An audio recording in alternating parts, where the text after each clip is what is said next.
आधार सीताराम के चरणारविंद मेरे तो आधार सीताराम के चरणारविंद मेरे तो आधार सीताराम के चरणारविंद मेरे तो आधार सीताराम के चरणारविंद राम के चरणारविंद श्याम के चरणारविंद राम के चरणारविंद श्याम के चरणारविंद मेरे तो आधार सीताराम के चरणारविंद मेरे तो आधार सीताराम के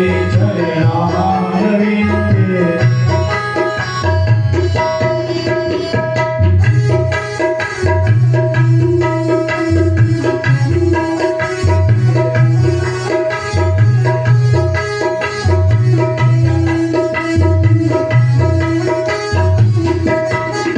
राम के चरणारविंद सीता के चरणारविंद राम के चरणारविंद सीता के चरणारविंद शंकर के चरणारविंद उमा के चरणारविंद शंकर के चरणारविंद उमा के चरणारविंद मेरे तो आधार सीताराम के चरणारविंद मेरे तो आधार सीताराम के चरणारविंद मेरे तो आधार सीताराम के चरणारविंद मेरे तो आधार सीताराम के चरणारविंद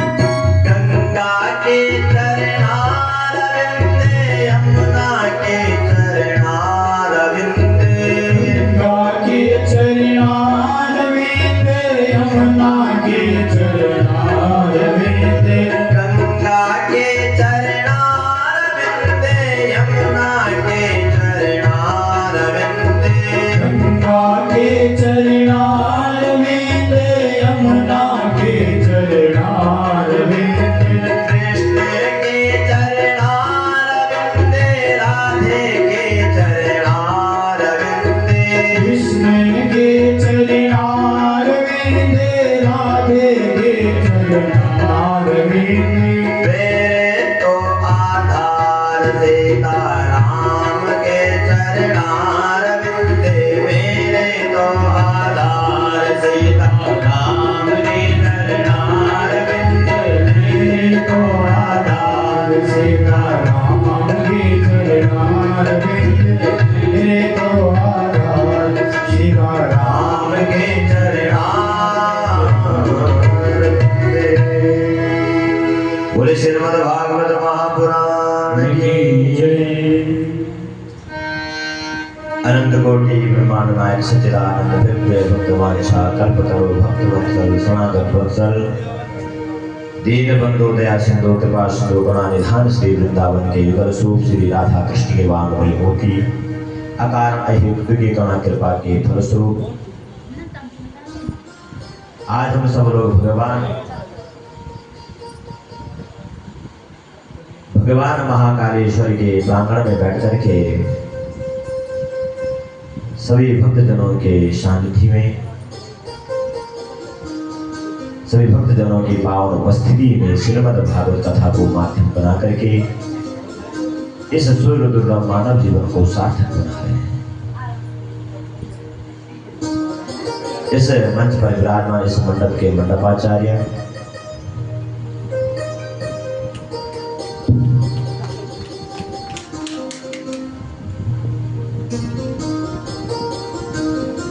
तथा संगीत में परम संगीताचार्य तथा समस्त विप्र देवी देवताओं तथा पंचम दिवस में पधारे हुए सभी कथा प्रेमी धन बंधु माताएं बहनें पाल गोपाल के स्वरूप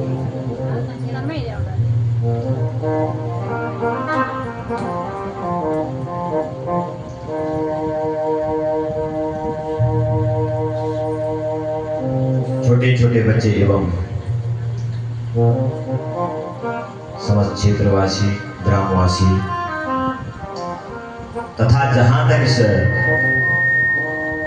पावन कथा की ध्वनि गूंज रही है उन सभी को मेरा व्यासपीठ की ओर से जय जय श्री राधे। आइए आज हम पंचम दिवस की कथा में प्रवेश करते हैं। कल के प्रसंग में हमने दिव्यानंद महोत्सव मनाया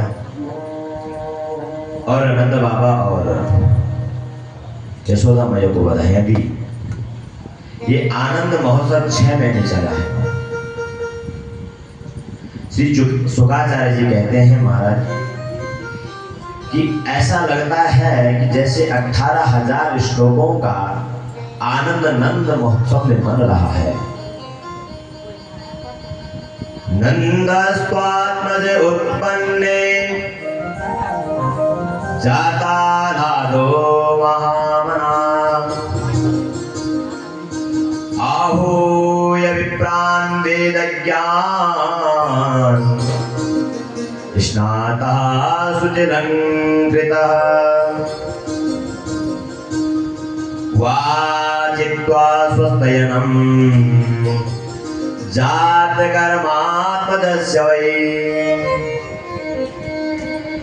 कारयामास विधिवत् पितृदेवार्चनं तथा धेनूनां युते प्रादात् विप्रेभ्यः समलङ्कृते तिलाद्रिन् सप्तरत्नौघ सातकौम्भाम्बराभृतान्। सुखदेव जी कहते हैं परीक्षित, नंद भवन में लाला का जन्म नहीं हुआ है बल्कि मूर्तिमान अहलाद आनंद ही आज मानो ब्रज भूमि में बाल रूप में प्रकट होकर के सबका साक्षी हो रहा है। सबसे पहले विद्वान वेद पाठी ब्राह्मणों को बुला करके नंद बाबा ने स्वस्थ वाचन जात कर्म संस्कार आदि करवाए और 2 लाख गायें और अन्य के 7 बड़े विशाल पर्वत बनाकर के ब्राह्मणों को भेंट किया और ब्रज प्रदेश में भागते दौड़ते चले आ रहे हैं। 84 कोस लहंगा लेकर के गोपियां लाला को आशीर्वाद देने आ रही हैं। तामाशीषः प्रायुज्या नास्तिरं पाहीति बालके। हरी मैया तेरो बाप लाला 1000 वर्षों तक हमारी रक्षा किए करे। ये आशीर्वाद गोपियां लाला को दिया। ग्वाल वाले एक दूसरे पर दधी क्षीर की बरसात कर रहे हैं। नंद भवन क्षीर सागर से की तरह दृष्टि गोचर हो रहा है। उदार मना होकर के नंद बाबा आज जो हाथ रखता है उसे ही लुटा डालते हैं। नंदो मामनास्तेभ्यो वासो लंकार गोधनम सूतमागल बंदिभ्यो ये विद्योपजीविनः। नंद बाबा का मन आज इतना विशाल हो गया है कि जो ये हाथ में लगता है वही लुटा डालते हैं। याचकों को अयाचक कर देते हैं। सूत मागध वंदी जन इतने बहुमूल्य रत्न आभूषणों को नंद बाबा के घर से भर भर करके ले जा रहे हैं। रास्ते में जब बातें करते हैं, चोरे तू कहाँ लायो है? दूसरा कहता भैया मैं तो चांदी के बर्तन लेके आया हूँ, देख चांदी को लोटा, चांदी को थाली। दूसरा बोलता है थाली के तो चांदी लेने गया, देख मेरे पास तो सोने की थाली है, सोने को गिलास है।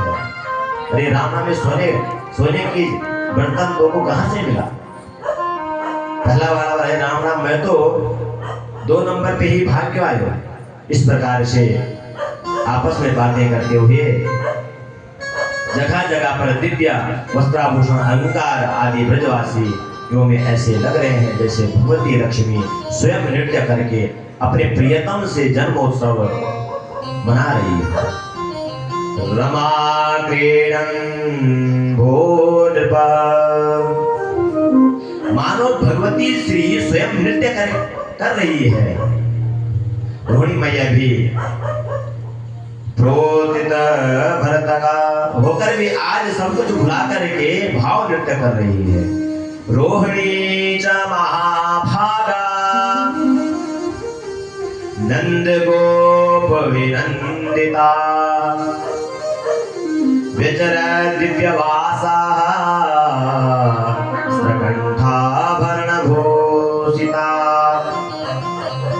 आज नंद बाबा के आंगन में मानो चारों ओर आनंद ही आनंद है। पर अचानक नंद बाबा को स्मरण आया, भैया हम तो प्रतिवर्ष कंस को कर दिया करें, प्रवास तारीख निकल गई है, पर समय पर कंस को कर नहीं दिया तो उपद्रव मचा देगा। इसलिए तुरंत कुछ ग्वाल वालों का वो गोकुल की रक्षा को सौंप करके नंद बाबा मथुरा चले गए। गोपान गोकुल रक्षायाम निरूप्य मथुरां गतः नंद कंसस्य वार्षिक्यं करं दातुं कुरुद्वः। नंद बाबा ने मथुरा पहुंचकर को कंस को कर दिया, पर कर देते हुए श्री वसुदेव ने देख लिया। वसुदेव नंद बाबा को देखते ही चिंतित हो गया कि मैं अपने लाला को सुरक्षा की दृष्टि से नंद बाबा को छोड़ के आया और ये इधर डोल रहे हैं। अरे मेरे लाला पर कोई संकट ना आ जाए। कर देकर नंद बाबा जैसे ही वसुदेव नंद बाबा से मिले,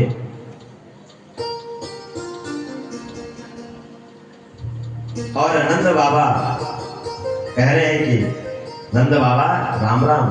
नंद बाबा बोले भैया वसुदेव राम राम कहो, कैसे हैं? वसुदेव बोले हम तो बिल्कुल ठीक हैं, पर बाबा तुम कैसे हो? अरे हम तुम भले ही ना बताओ, पर मोको सब खबर है कि तेरे या बुढ़ापे में 90 साल की उम्र में छोरा भयो है, और तूने हमको खबर करना ले तो कैसो मेरो मित्र है भाई? नंद बाबा हाथ जोड़ करके बोले वसुदेव भैया तू बोलो मत मानियो, छोरा मेरो निश्चित भयो है, पर जब तेरे बारे में मैंने सुना कि तेरे 8 छोरा भये और यह पापी कंस ने सबरे मार दिए, और एक लाली वही जो आकाश में उड़कर चली गई। ये सब बातें सुनने के बाद मेरी हिम्मत नहीं पड़ी कि एक लाला की खुशी तेरे सामने प्रकट कर सकूं। अहो ते देव के पुत्रा कंसेन बहवो हता एका वसिष्ठा वरजा कन्या सापी दिवंगता। अब देखिए वसुदेव के हृदय में पुत्र के वियोग का शोक है, परंतु वह नंद बाबा के आनंद की चर्चा कर रहे हैं, और नंद बाबा के हृदय में पुत्र जन्म का आनंद है, और वसुदेव के शोक में सम्मिलित हो रहे हैं। ये मैत्री यही तो होती है। मित्र को चाहिए कि अपना दुख पहाड़ जैसा भी हो तो उसे मित्र से छुपा करके रखें, और यदि मित्र का दुख यदि कण के बराबर हो उसे पर्वत बना करके उसका निदान करें। दोनों अपने सुख दुख की बातें कर रहे हैं, पर चिंता हो रही है वसुदेव को। इसीलिए तुरंत बोले, बाबा मैं ज्योतिषी को पंडित हूँ, मेरी ज्योतिष विद्या बता रही है कि आजकल तेरे ग्राह ठीक नहीं है, मुझे तेरे घर में कुछ उपद्रव होने वाला है, इसीलिए तू इधर उधर मत डोलियो, तू जल्दी जाकर अपने गोकुल को संभाल। नेहस्तेयं बहुनिधिं सन्त्योत्पाताश्च गोकुले। जो गोकुल में उत्पात होने की बात करी, सुनते ही नंद बाबा की धड़कन तेज हो गई। तुरंत माला सरकाते घर को भागे, हे नारायण मेरी छोरा की रक्षा करें, भगवान मेरे लाला की रक्षा करें। नंदः पतिवचः सौरे नमृषेति विचिन्तयन् हरिं जगाम शरणं पातागम संगीता। रास्ते में नंद बाबा विचार करते जा रहे हैं कि वसुदेव जीवन में कौन झूठ नहीं बोले। यदि वहां ने आशंका जताई है तो निश्चित ही कोई न कोई उत्पात होने वाला है। हे नारायण मेरी छोरा की रक्षा करें। नंद बाबा घर में नहीं पहुंच पाए, तब तक कन्हैया की मौसी जी आ गई। कन्हैया की मौसी को कंसेन प्रहिता घोरा भूतना बाल घातनी शिशुश्चार निघ्नन्ते पुरा ग्राम ब्रजादिषु।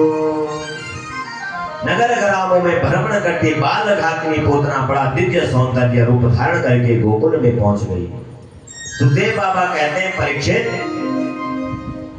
ऐसा लग रहा है जैसे बैकुंठ में साक्षात भगवती लक्ष्मी नारायण के दर्शन करने के लिए आ रही है। पूतना के इस सौंदर्य को जो भी देखे वो मुग्ध हो जाए। गोप्यः श्रियं दृष्टुमिवागतां पतिं। गोपियों का झुंड बधाई दिए जा रही है और पूतना समझ गई है कि कौ पूत को जन्म की बधाई जा रही है और मेरो नाम क्या है? भूत नाम। कौन को पूत भयो है? सो माया के द्वारा बड़ा दिव्य मनोहर रूप धारण करके गोपियों के झुंड में चल पड़ी। नंद भवन में पहुंची, अन्य गोपियों मैया को बधाई दे रही हैं, तो इसलिए भी नाटक रचाया, नाटक करना प्रारंभ कर दिया। अरे यशोदा बहन बधाई हो, बधाई हो। अरे मैंने जैसे सुनी तो ये बुढ़ापे में छोरा भयो है। मैं खुशी के मारे उछल पड़ी, बाबरी रह गई और घर के सब काम धाम छोड़ करके तेरे लाल को मुड़ो देखने के लिए आ गई। अब तो ऐसे आंख फाड़ फाड़ कर कहा देख रही है मुझे कोई नहीं पहचानी। यशोदा मैया बड़ी चक्कर में पड़ गई। हे भगवान, ये कौन मेरी बहन कहां से आ गई?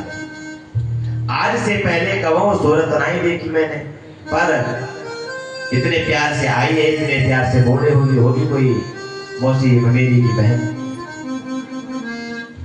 वो अब मैं एकदम प्रश्न कर रहा हूं कि तू कौन है, मैं नहीं पहचानू तो बुरो मान जाएगी।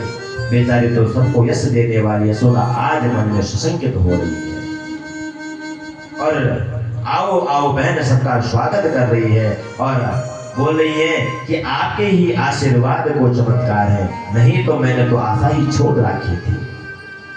अब तो बहन जल्दी से जाकर के मेरे लाला को आशीर्वाद देगा, फिर तो उसके बाद में बात कर।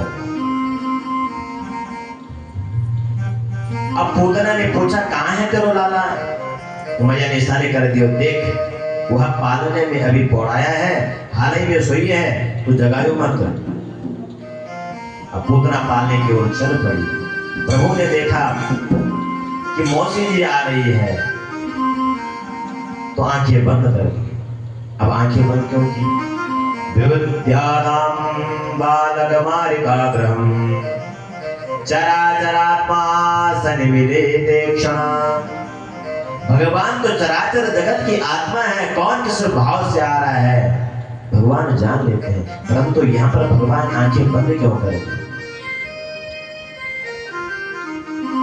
तो भक्त सुंदर सुंदर संतों ने सुंदर से अर्थ दिया है। भगवान ने आंख बंद इसलिए किया है कि मानो भगवान कहना चाहते हैं हम आए थे दुष्टों का नाश करने के लिए, पर लगता है पूतना मौसी से जो है शुरुआत करनी पड़ेगी।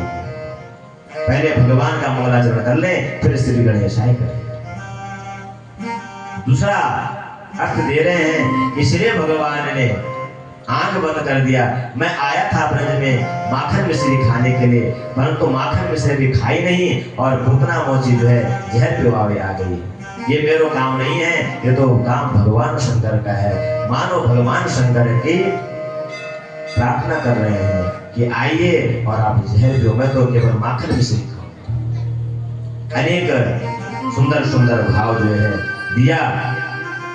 सुखदेव बाबा कहते हैं, परीक्षित जब जो है पूतना आई तो ऐसा उठाया जैसे साधारण रस्सी समझकर कोई बड़े भारी विषधर को उठा दे।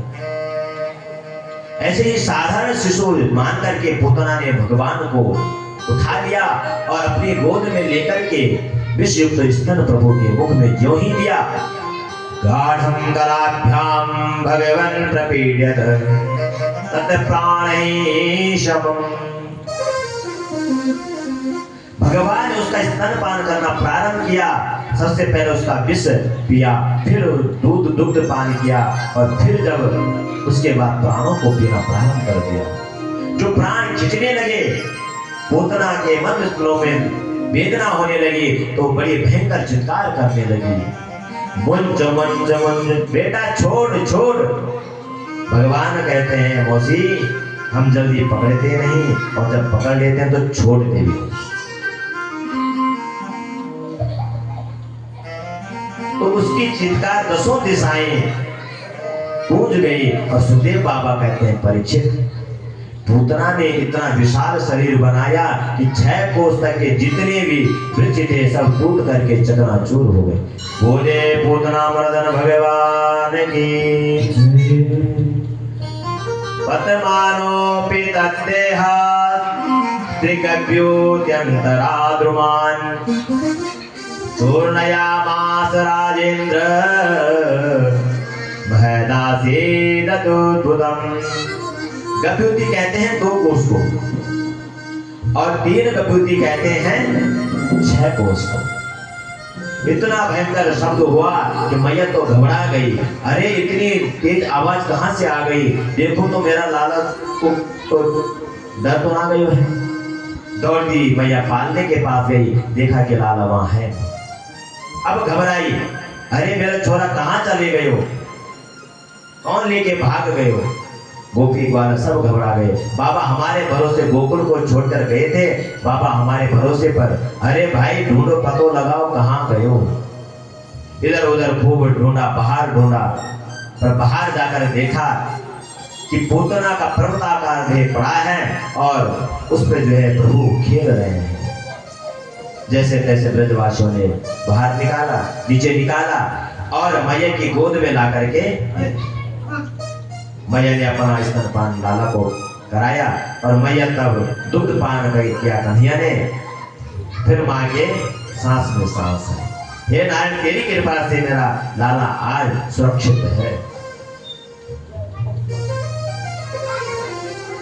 हे नारायण तेरी कृपा से मेरा छोरो तो ठीक ठाक मालूम पड़े, पर ये पोतना के पेट में कैसे चले गया? पर चलो तो गया, परंतु मरी कैसे? और सभी ग्वाल बाल अपनी बुद्धि के अनुसार जो है अर्थ लगा रहे हैं। एक कहता है कि लगता है भाग रही होगी और ठोकर लगी और गिर गई। दूसरा कहता है अगर ठोकर लगी तो मुंह के बिल ना मिलती। इस प्रकार से जो है अपनी अपनी मति अनुसार जो है अर्थ लगा रहे हैं। तो फिर मैया तो लाला को लेके घर आई और सबसे पहले कन्हैया को गैया के गोबर में नहाए, फिर गौमूत्र में स्नान करवायो और फिर गैया की चरण लज लाला के पूरे अंग में लगाई। गौमूत्रेण स्नापित्वा पुनर्गोरज सार्वगम। लाला पर जब भी कोई संकट आवे तो मैया पंचगव्य से स्नान करावे। गौ माता के पंचगव्य में अपूर्व शक्ति है बंधुओं। बालकों के ऊपर कोई अला बला नजर आवे तो पंचगव्य से स्नान करवाना चाहिए। और गले की पूंछ से झाड़ा मारना चाहिए, सारे विघ्न दूर हो जाएंगे। और मैया भी लाला के पंचगव्य से स्नान करा करके और गले की पूंछ से झाड़ा मार रही है। इंद्रियाणि ऋषिकेशः प्राणान् नारायणो स्वयं द्विपदिश्चित्तम् मनो योगेश्वरो वदो। अब देखिए, भगवान के नाम से आज भगवान को ही झाड़ा मारा जा रहा है। भगवान ऋषिकेश मेरे लाला के इंद्रिय की रक्षा करें, नारायण प्रभु मेरे लाला के प्राण की रक्षा करें। बताओ, भगवान का नाम आज भगवान का भी रक्षक बन गया है। और 8 श्लोकों में मैया ने बाल रक्षा कवच पढ़ करके झाड़ा मारा है। और इन्हीं 8 श्लोकों को पढ़ करके गाय की पूंछ से बच्चों को भी झाड़ा देना चाहिए। मैया तो उधर झाड़ा फूक रही, उधर नंद बाबा आ गए और ग्वाला बाबा दौड़ करके आए, बाबा तुम मथुरा चलेगा और यहाँ गोकुल में तो गजब है बाबा, तेरे घर में पूतना आ गई और भगवान जब जाने कब छोकरा को लेकर के भाग गई मथुरा। तेरे लाला बिल्कुल ठीक है और पूतना मर गई, पर और तो सब ठीक है, परंतु मथुरा और गोकुल का रास्ता जाम कर गई है। नंद बाबा बोले कि जैसे ही मुझे पता चला कि गोकुल में संकट आने वाला है, वसुदेव ने मुझे पूरी बात बताई। मैं समझ गया कि वसुदेव पक्को ज्योतिषी है। उसने मुझे बताया, मैं जैसे मुझे पता चला मैं माला सरकाया कि मेरे लाला की रक्षा करें, मेरी लाला की रक्षा करें। साक्षात नारायण ने मेरी लाला की रक्षा की है। देख लो मेरे भजन का चमत्कार, जो साक्षात नारायण आज मेरे लाला की रक्षा कर रहे हैं। और ब्रजवासी बोले, बाबा तब तो तेरे भजन को चमत्कार है, बड़ी देर से हम यही तो लगा रहे हैं अपना दिमाग। एक बोले, बाबा मरी सो मरी, तो गोकुल और मथुरा को पूरा रास्ता जाम कर गई है। देख तो ये याको पहाड़ जैसे शरीर का कितु फेंके। नंद बाबा बोले, काम करो, अपने घर से लेने कुल्हाड़ी लेके आ जाओ और यहाँ के जो लंबे लंबे योजन भर के हाथ हैं वो सब उतार करके एक साथ रखो, जितने पेड़ सूखे हैं इसके ऊपर धर दो, लगा दो हाथ। और फिर ब्रजवासियों ने वैसे ही किया और जितने पेड़ थे उसके शरीर को परख दिया और जैसे उसकी देह दर्द होने लगा तो दिव्य सुगंध निकली, जिससे पूरा ब्रजमंडल सुवासित हो गया। धैर्यमानस्य देहस्य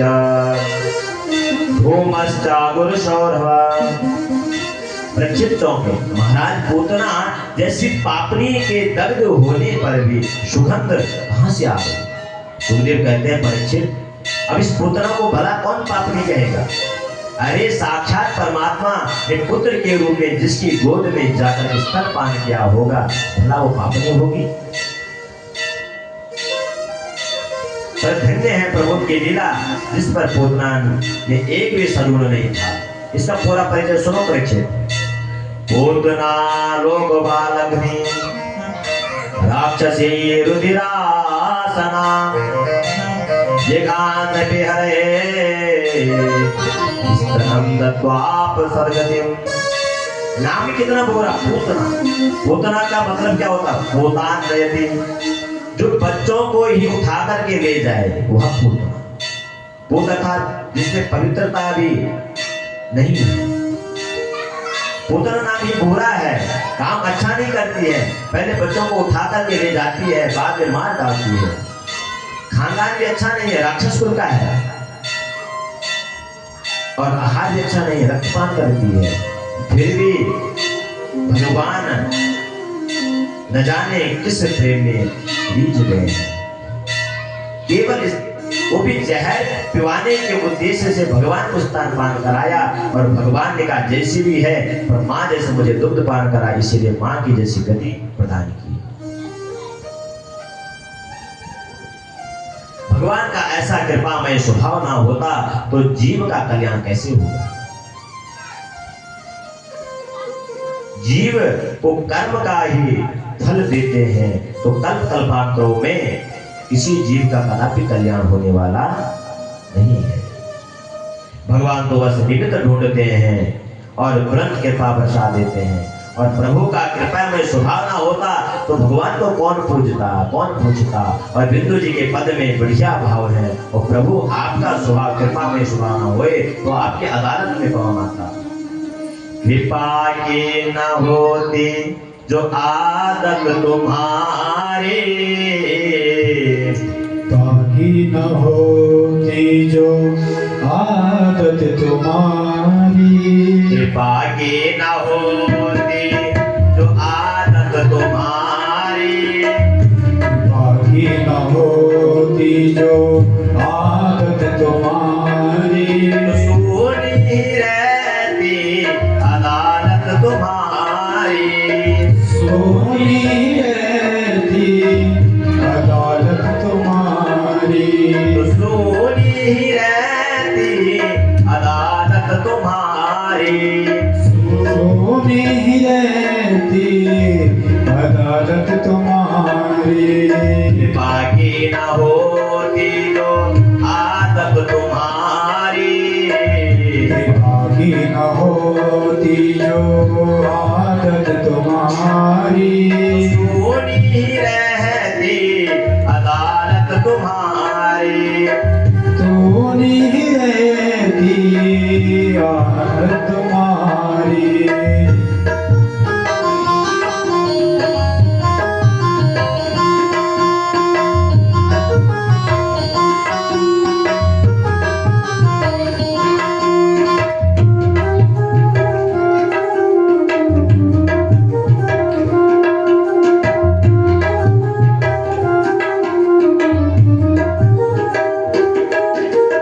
जो दिनों के दिल में जगह तुम न पाते, जो दिलों के दिल में जगह तुम न पाते।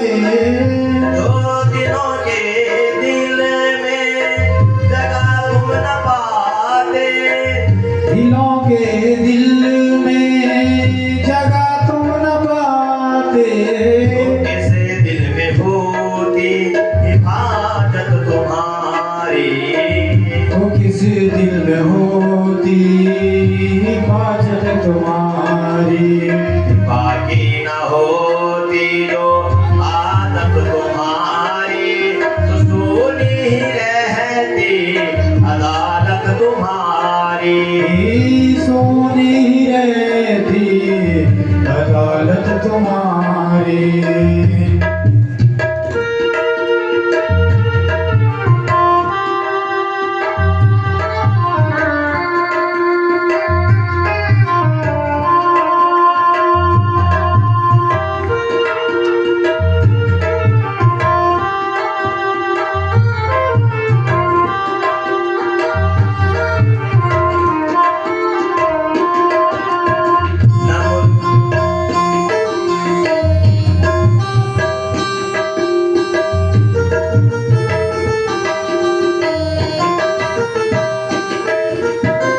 न मुलजिम होते न होते हाकिम।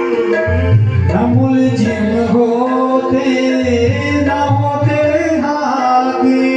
मुलजिम ही होते न तुम होते हाकिम। न मुलजिम होते न तुम होते हाकिम।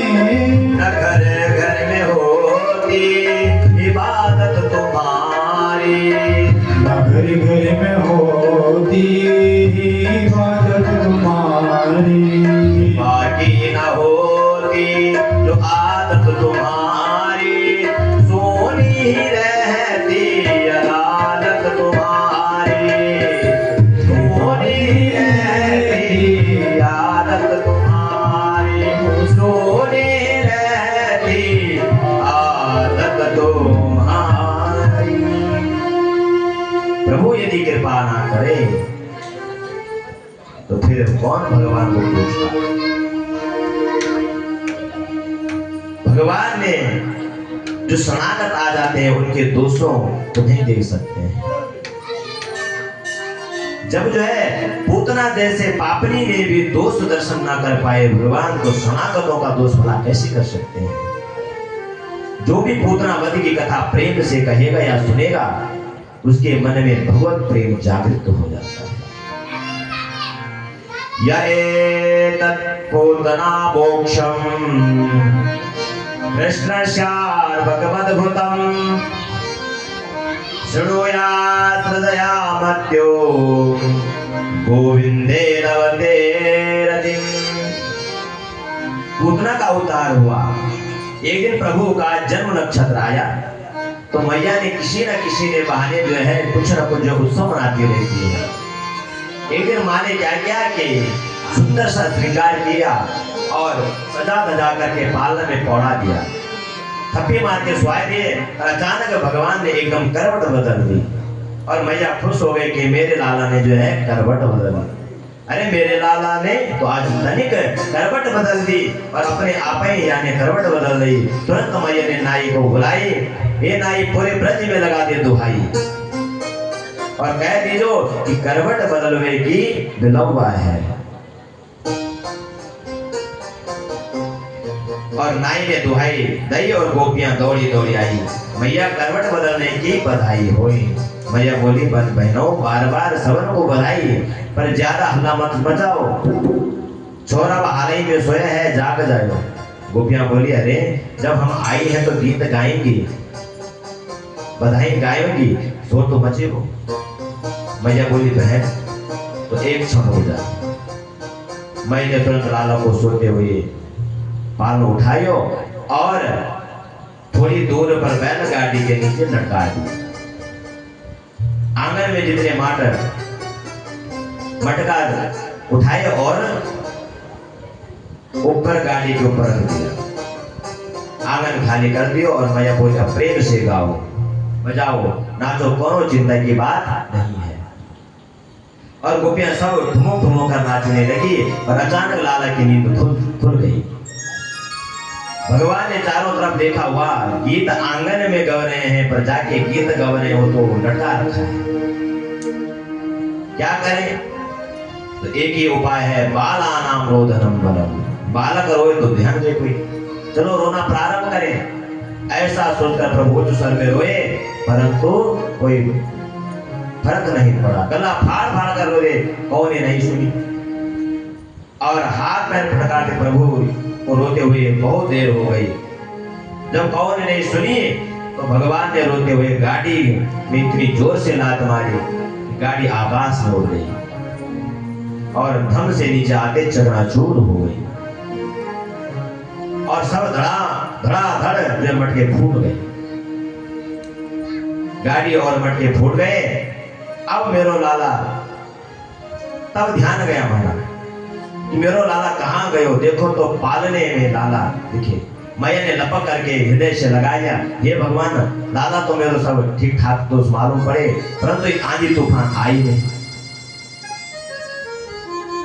बैल सांड आए नहीं, फिर गाड़ी अपने आप कैसे टूट गई। छोरे भागे भागे यार भैया हम बता रहे। मैया तो गावे बजाए में लगी और छोरा जब यार रोना प्रारंभ करो तो हमने खूब आवाज लगाई पर तुमने नहीं सुनी। और इसने एक लात मारी और गाड़ी उड़ गई।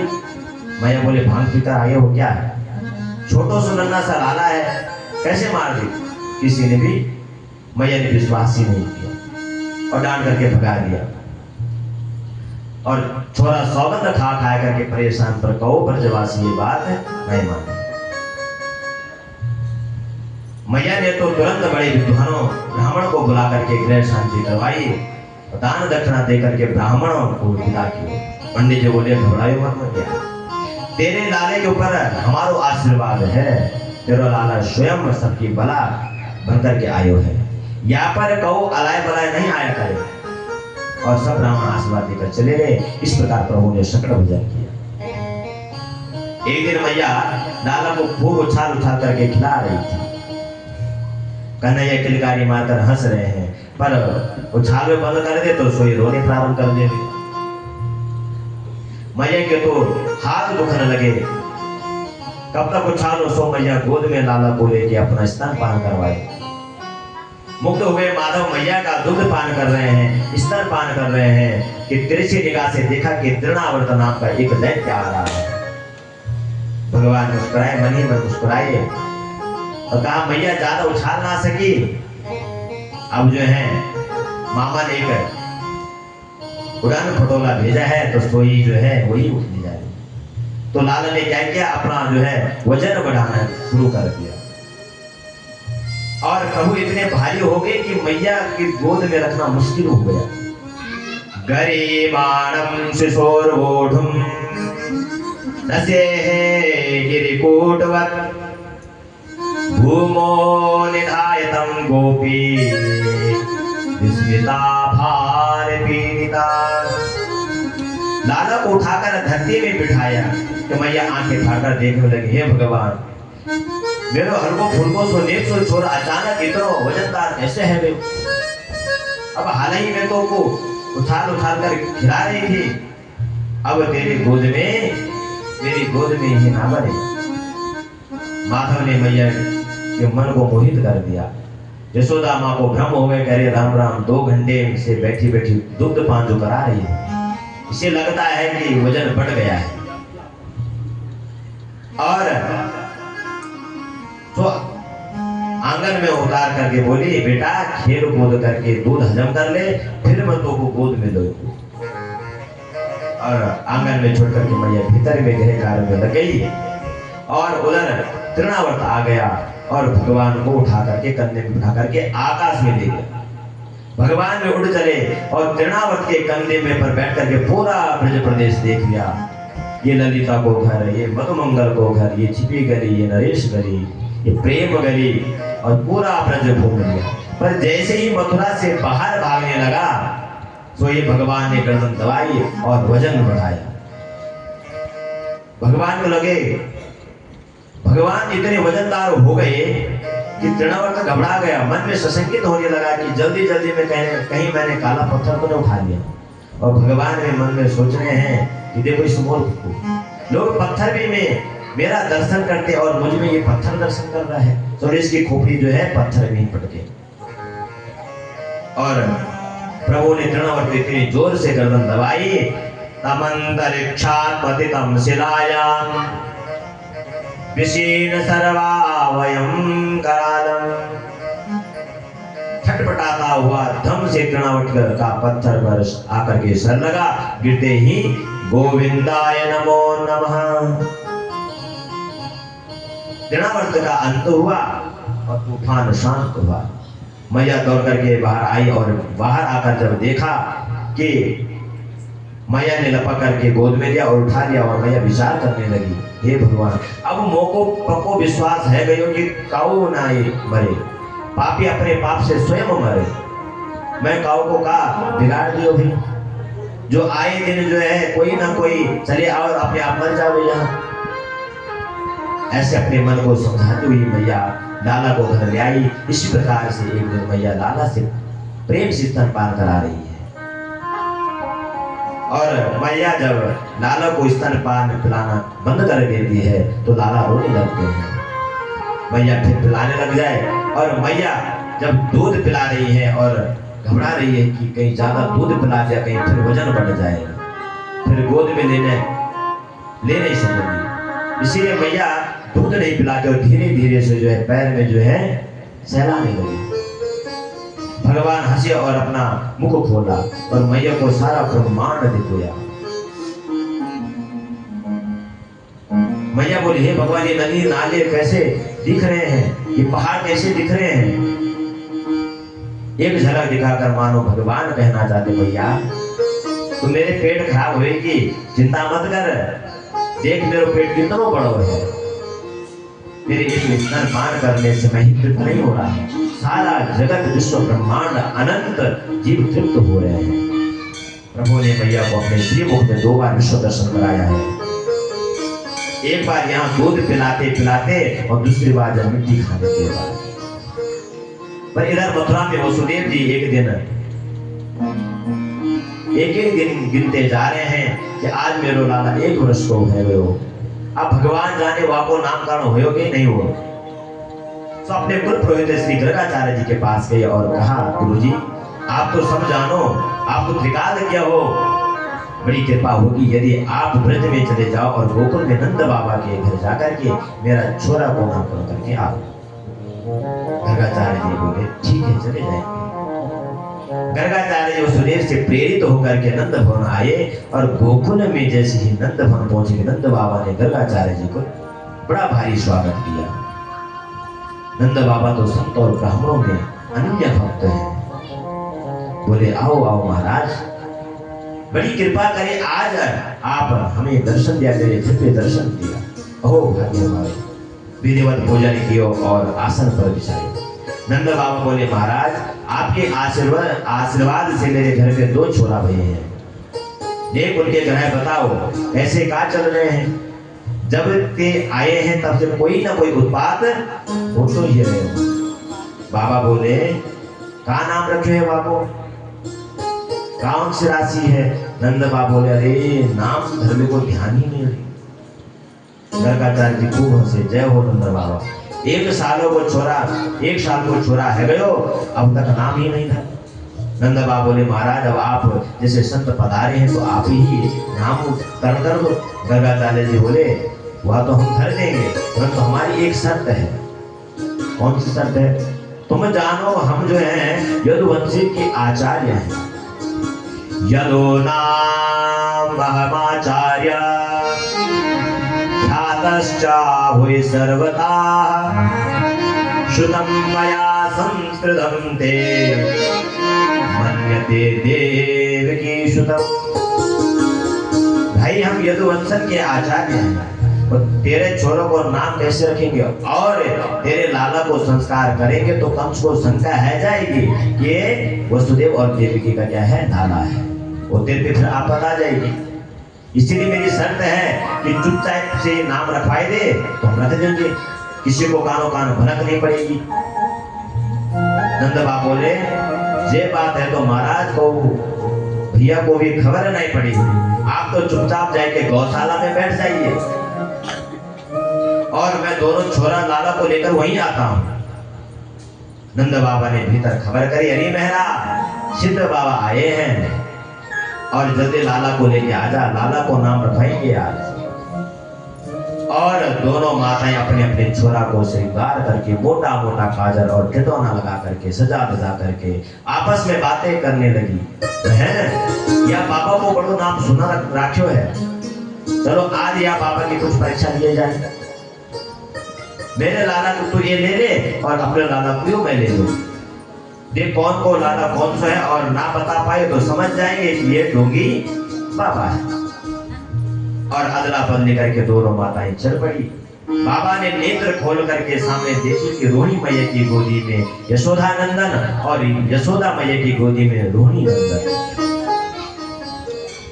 जैसे गर्गाचार्य जी ने यशोदा नंदन का दर्शन किया तो बाबा की दृष्टि बड़ी और नेत्र खुले के खुले रह गए। बाबा एक दृष्टि में पहचान गए तो साक्षात निर्गुण निराकार मेरी है निर्विशेष निर्वाणी ब्रह्म परमात्मा ही। अब जो है मैया बैठी बैठी सोच रही, महाराज जी आंखें फाड़ फाड़ करके मेरे लाला की एक एक रेखा देख रहे होंगे या कि भविष्य के बारे में सोच रहे होंगे, दिव्य दृष्टि से निहार रहे होंगे। मैया चुपचाप बैठी रही, पर मैया को बैठे बैठे पूरे घंटा भर बीत गए, पर बाबा कुछ बोले चाले नहीं। बाबा के हाथ जोड़े बोले महाराज जी कुछ तो बोलो, का नाम धर रहे हो। अब बाबा होए तो नाम धरे। बाबा तो आनंद की समाधि में बैठे हैं और तब नहीं बोले। अब मैया घबरा गई, इशारे में रोहिणी मैया को कह रही बहन ने तो देख का है वे बाबा, ना हिले ना डुले ना आंख मटके ना पलक के। रोहिणी धीरे से बोली बहन वही लगे कि बाबा जी टपक गई। तो मैया बोली हे भगवान, तो या बाबा को मेरो ही घर कलंक लगाए को मिलो। अच्छे भले बैठे थे तो या बाबा को कहा हो गए। मैया तो डर गई बेचारी, हाथ पकड़ कर हिला, ये महाराज जी। तब बाबा की समाधि खुली। सावधान होकर के बाबा मुस्कुराए, हाँ भैया बोलो क्या है। बाबा बोले मैंने तेरे छोरा को नाम सोच लिया। भैया बोली जय हो महाराज जी, ऐसे नाम सोचो कि हम ही सोचने पड़ेंगे। बाबा आप कृपा करके जल्दी बताओ कहाँ नाम विचार क्यों है। बाबा मन ही मन सोचने लगे, आया नाम धरने को मैं तो अपना ही स्वयं नाम भूल गया। जैसे जैसे गर्गाचार्य जी अपने आप को संभाल करके पुनः दोनों बालकों का निहारने लगे। अदला बदली कैसी, कहीं हमारी परीक्षा तो नहीं हो रही है। और यहाँ तुरंत यशोदा मैया से बोली, अयम ही रोहिणी पुत्रो रमयन हृदो गुणै आख्या सते राम इति बलादिज्ञात परम विदुः। अरे मैया तेरी गोद में जो लाला है ना, ये निश्चित में रोहिणी को लाला है। इतना सुनते ही मैया मुस्कुरा के रोहिणी की तरफ देखी। देख बहन पप्पो बाबा ने पप्पो पंडित है, देख एक दृष्टि में कैसे पहचान लिया कि तेरा लाला मेरे गोद में हो, मेरे लाला तेरे गोद में है। हाँ बाबा आप बिल्कुल ठीक कह रहे हैं, हम दोनों छोरों में कोई अंतर ना समझे, हम दोनों बहनें एक हैं। बताओ या का नाम क्या करें। बाबा बोले भैया ये छोरा आगे चल के बहुत बलवान होगे, हम या को नाम बलराम रख रहे हैं। बोलो बलराम भगवान की जय। और इसको आगे लोग सुदर्शन के रूप में भी जानेंगे, कहेंगे। भैया बोली अच्छा महाराज अब जल्दी छोटे छोरा को नाम भी बताए दो। बाबा बोले भैया बस याग नामन की मत पूछे, बहूनि नासन्ति नामानि रूपाणि च सुतस्य ते गुणकर्मानुरूपाणि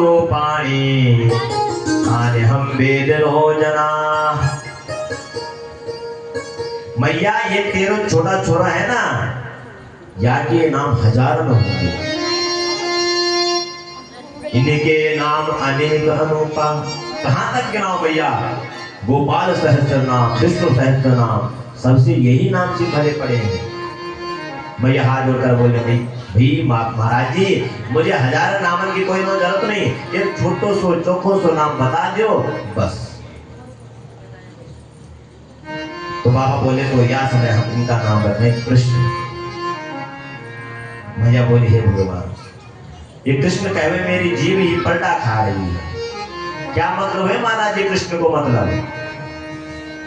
तो बाबा बोले भैया कृष्ण को मतलब हुए कर्ष इति कृष्ण, जो अपनी ओर खींचे,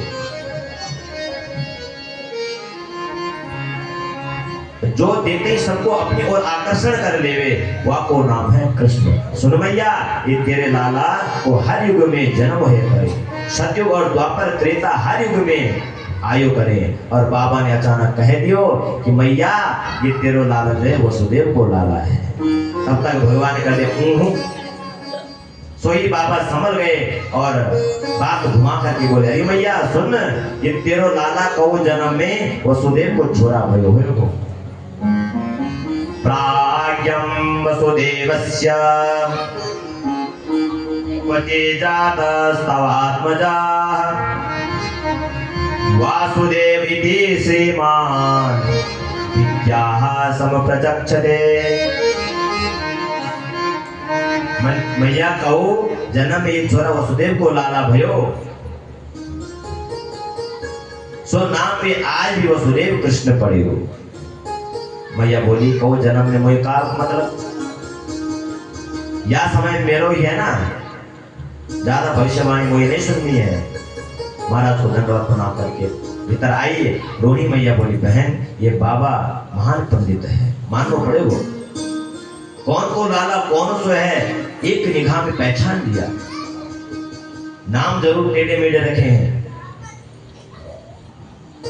तो मैया कह रही मैंने भी दो नाम सोचे। क्या सोचे? बोले कि कनुआ और बलुआ। वहां ने रखे कृष्ण और बलराम, मैंने रखे कनुआ और बलुआ। बिल्कुल सीधे से नाम, कोई दिक्कत ही नहीं। बढ़िया नाम और सीधा भी सरल भी है। और मैया के घर का लाड का नाम जो है अलग ही रखती है। चाहे जितना भी बढ़िया नाम रख लो, माताएं जो है नाम को जो है अपने अनुसार प्रेम से रख देती है। ये सब मैया के लाड के नाम है। कन्हैया, कनवा, कहना, ये सब मैया के नाम है। मैया ने जो है अपने प्रेम से लिया है कृष्ण का नाम। इस प्रकार से नामकरण करके उस दिव्य छटा को जन्म करके श्री गर्गाचार्य जी चल पड़े। अब दोनों भैयाओं में धीरे धीरे घुटने के बल चल रहे हैं और अंगुली पकड़ करके मैया धीरे धीरे चलना सिखा रही है। मोर पंख पहना देती है, कमर में करधनी और चरणों में नन्हे नन्हे नुपुर बांध देती है और फिर जब हाथ पकड़ के या उंगली पकड़ कर मैया चलाना सिखाती है। दोनों लालाओं का सुंदर पैजने झुमकार से जब पूरा आंगन झंकृत हो जाता है, वह सारे जगत में इशारे पर नाचता है। वह आज मैया से अंगुली पकड़ कर चलना सीख रहा है। दोनों भैया मैया की अंगुली पकड़ करके चलना सीख रहे हैं। अद्भुत छटा है। आंगन में दोनों भैया ने इस प्रकार मैया की उंगली पकड़ करके आज चलना प्रारंभ किया है। कभी मैया दोनों का दिव्य श्रृंगार करके और दोनों भैया घुटनों के बल चलते हैं और गौशाला में घुस जाते हैं। गौशाला में पड़ा हुआ सारा गोबर अपने शरीर में लेप लेते हैं। कभी गायों की सींग में उनके ऊपर चढ़ जाते हैं और भगवान कहते हैं जब भी संकट आवे तो मैया गोबर से नहवाए, तो आज स्वयं ही नहा ले, तो पूरा लेपन अपने शरीर में कर दे। और मैया जब आकर के गोबर से सने हुए गोविंद को देखती है तो कान पकड़ करके डांटने लगी, क्यों रे कनवा, पूर्व जन्म में शुगर था क्या? तो कन्हैया हंसकर कहते हैं, वाह मैया पहचान गई। पंकाभिषिक्त सकलावयं विलोक्यं दामोदरं वदति कोपवसाद सोदां त्वं सुकरोसि गत जन्मनि भूत नारी।